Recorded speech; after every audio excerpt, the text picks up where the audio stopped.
Christopher, what is your explanation for the beginning of time, space, and matter out of nothing?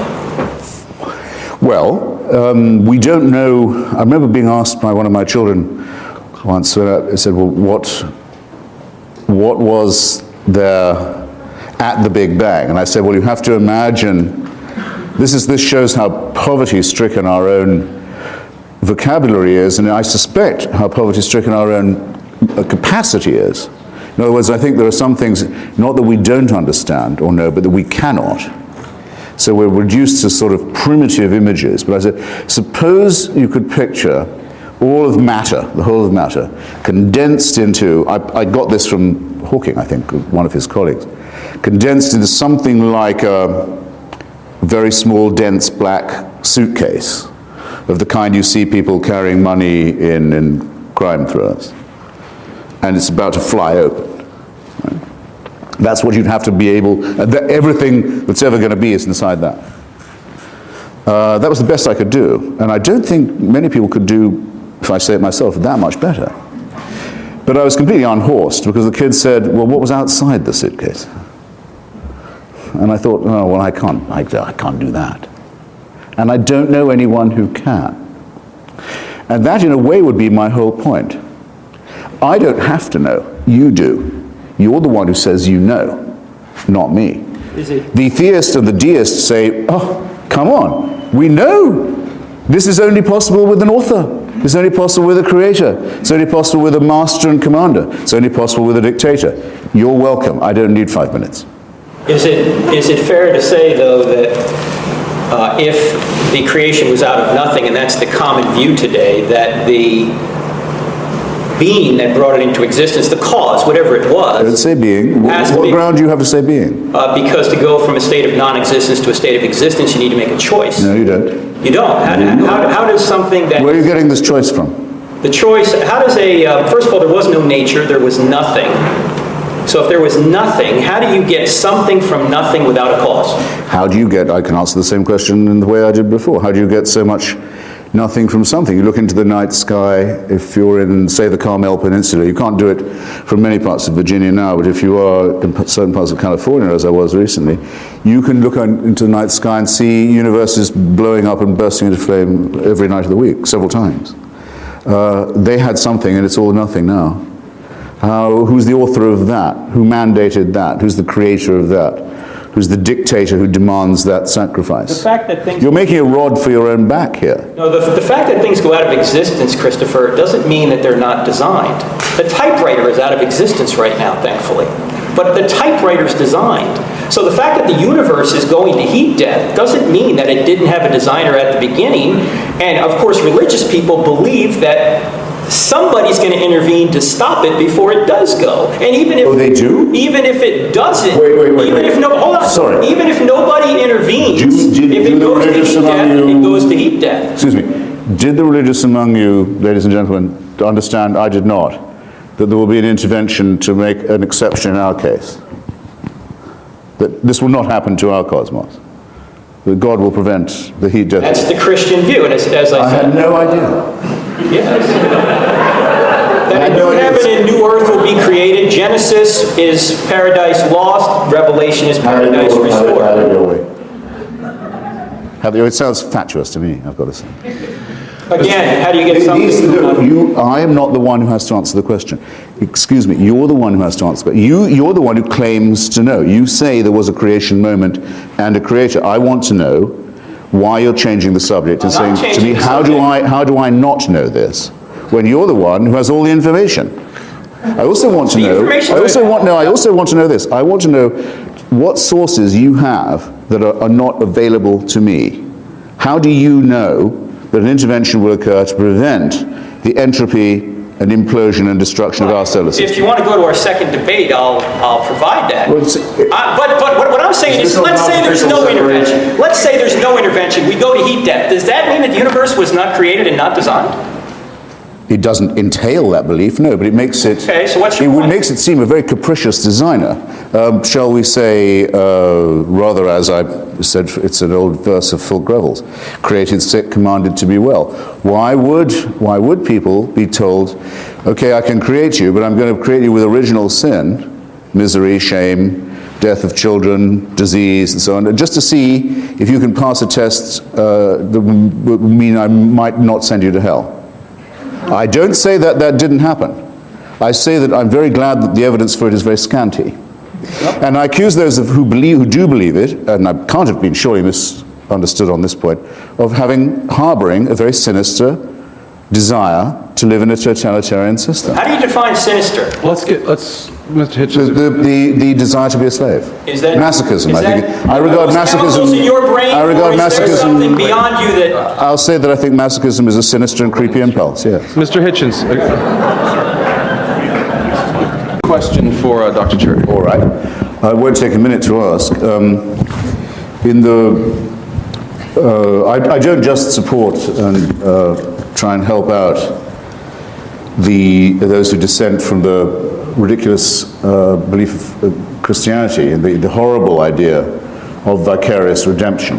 In other words, the idea that by watching another person suffer, an innocent person suffer, that you could be freed not just from your debts or your sins, but your responsibilities. You could cast your sins on a scapegoat. I don't just oppose that disgusting belief, but I oppose the Judaism from which it's plagiarized, and the Islam that plagiarizes from it.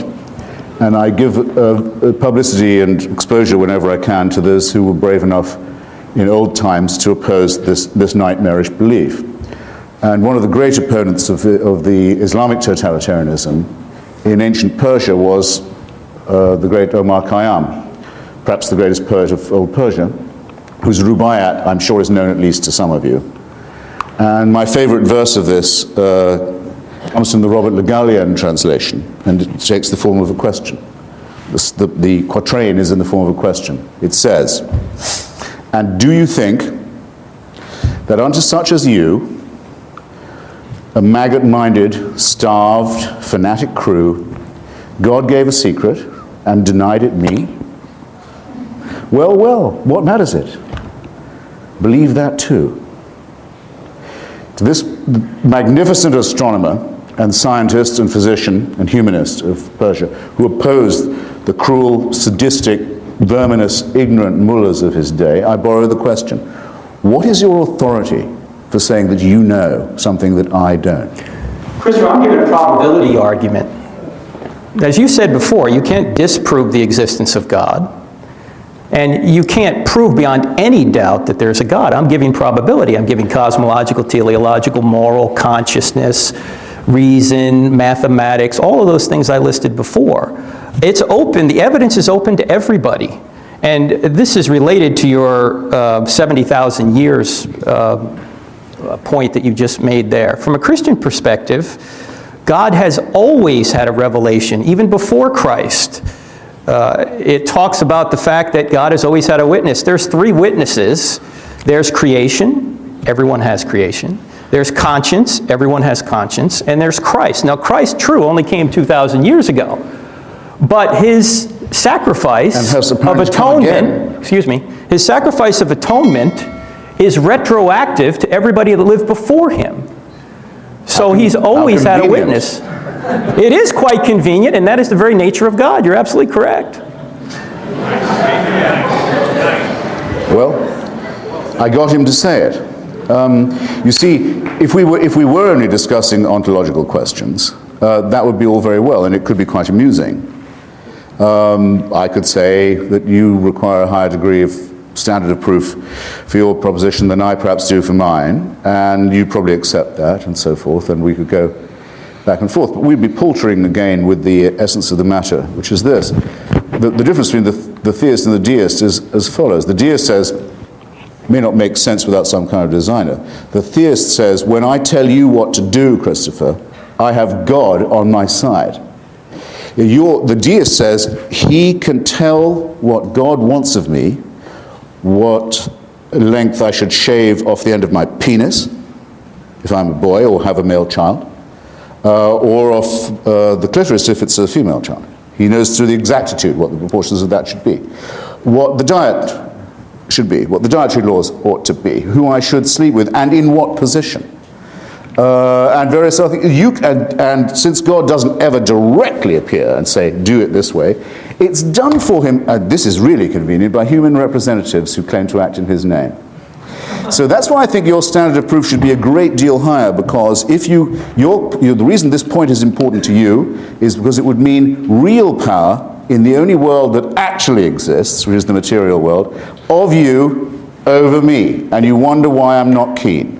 Okay, the material world is all that exists. That thought that you just mentioned, Christopher, the material world, that all that exists, is that thought material? And if it is, why is it true? That sounds like casuistry to me, but I mean, I certainly think that that everything that I am capable of thinking, saying, feeling, and so forth does depend on my continued existence as a, what shall we say, mass of molecules, or shoot me in the head, and I can't go on like this.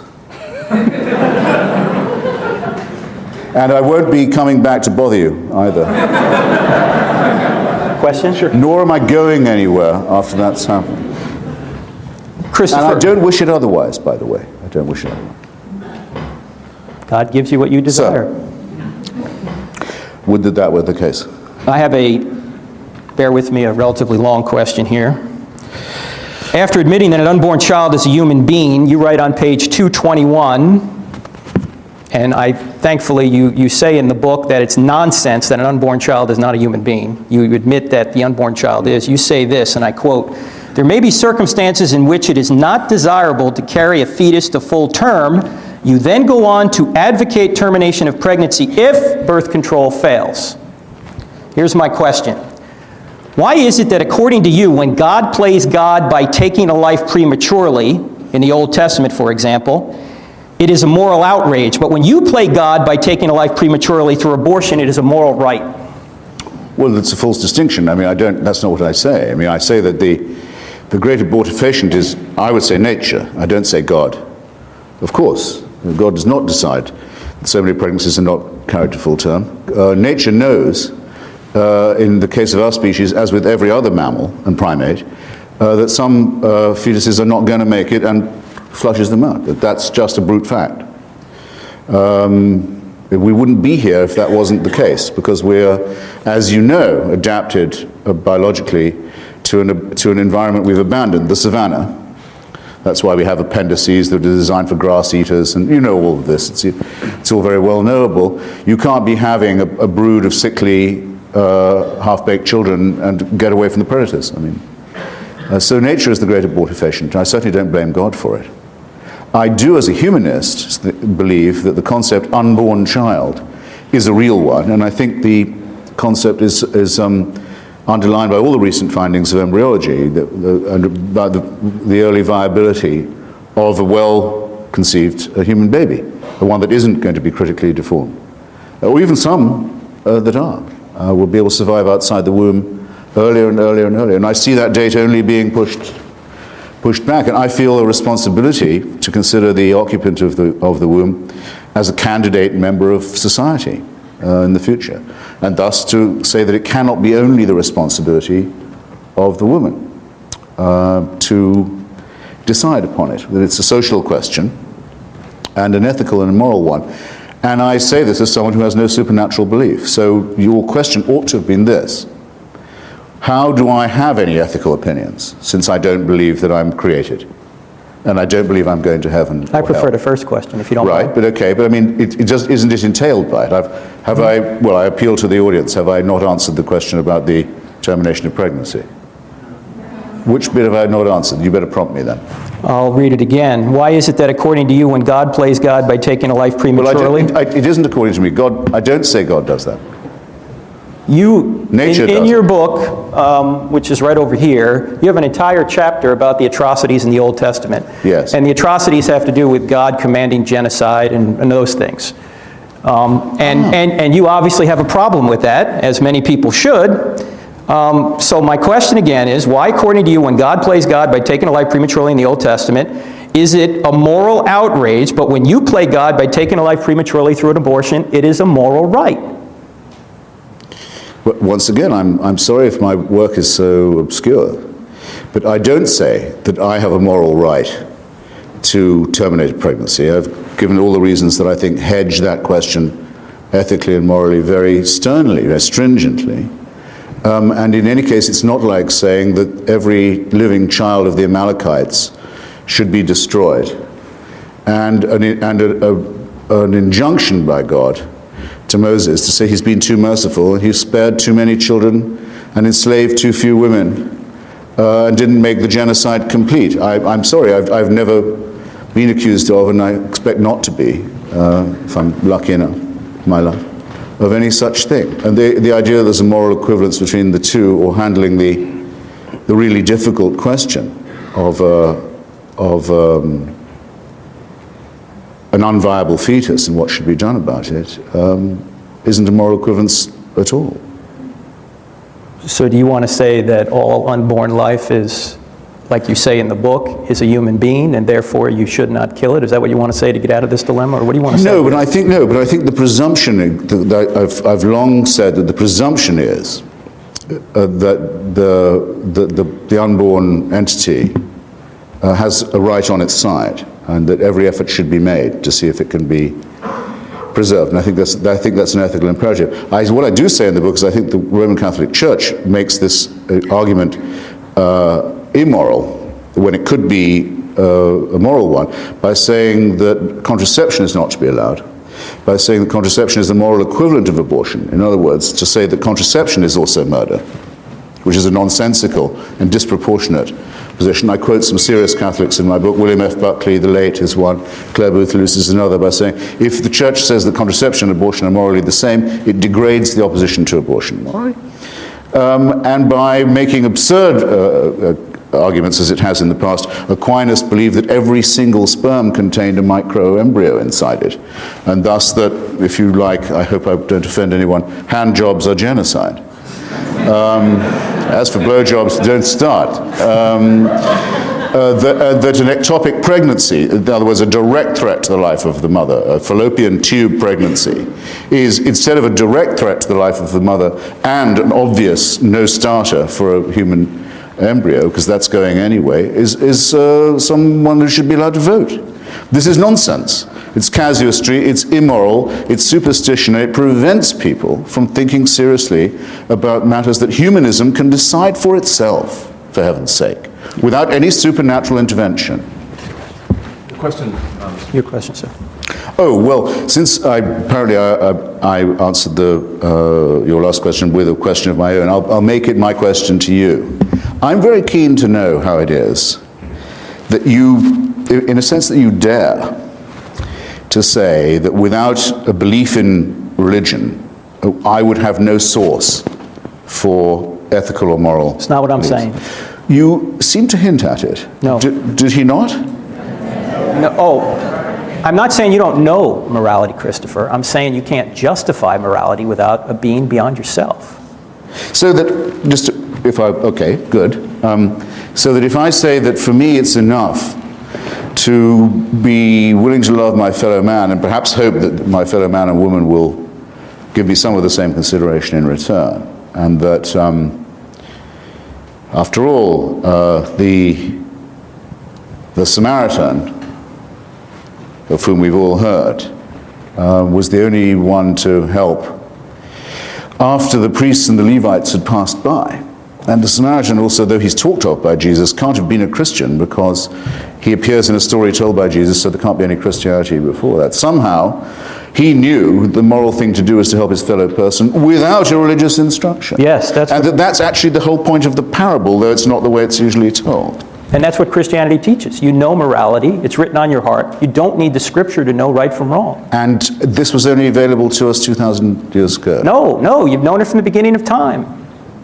Conscience has been on humanity from forever. You'll have to That's let the me point. press you a little bit on that. I mean, William Ewart Gladstone spent a huge amount of his life, and he was a great scholar of Latin and Greek, showing that every one of the Greek Socratic and other moral precepts, all they were just prefigurations of Christianity. These are the best the Greeks could do before Jesus arrived. But No. Because he couldn't face the idea that these solidarities and moralities and understandings are innate in people and don't require divine permission. I just have to ask you if you could do it plainly, which side do you come down on? Do you think we need divine permission to act humanly to each other? No, it has nothing to do with permission. It has to do with the ontological category known as morality.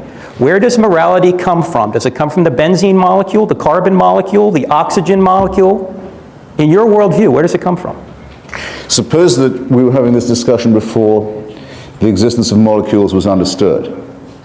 It's irrelevant. No, it's not, because the discussion about where does the good come from was being conducted before Lucretius developed the atomic theory, before Democritus and Epicurus, I should better say, understood that the whole world was made up of atoms and molecules. Before that was known, people were arguing, why do we behave one way to our fellows, and we call it good, and another way, and we call it wicked? Because it's written The on... molecular, that you can't, I don't think you can build in a molecular distraction to that. I don't have the molecular problem, you do. So you're a materialist. I'm trying to ask you, where does morality come from in a materialistic worldview? Well, did I not just acquit myself of that charge and say that the argument precedes the knowledge of the atomic and molecular structure? No, it doesn't. No. Not that I think, by the way, that the atomic and molecular structure is irrelevant, and it could be that we might find out that there are, who knows, pheromones or this or other phenomena that do have an influence on our moral conditioning. This still wouldn't, to a morally normal person, relieve them of the responsibility of saying that I feel I know what's right. I feel that some things my children don't need to be told, they already know.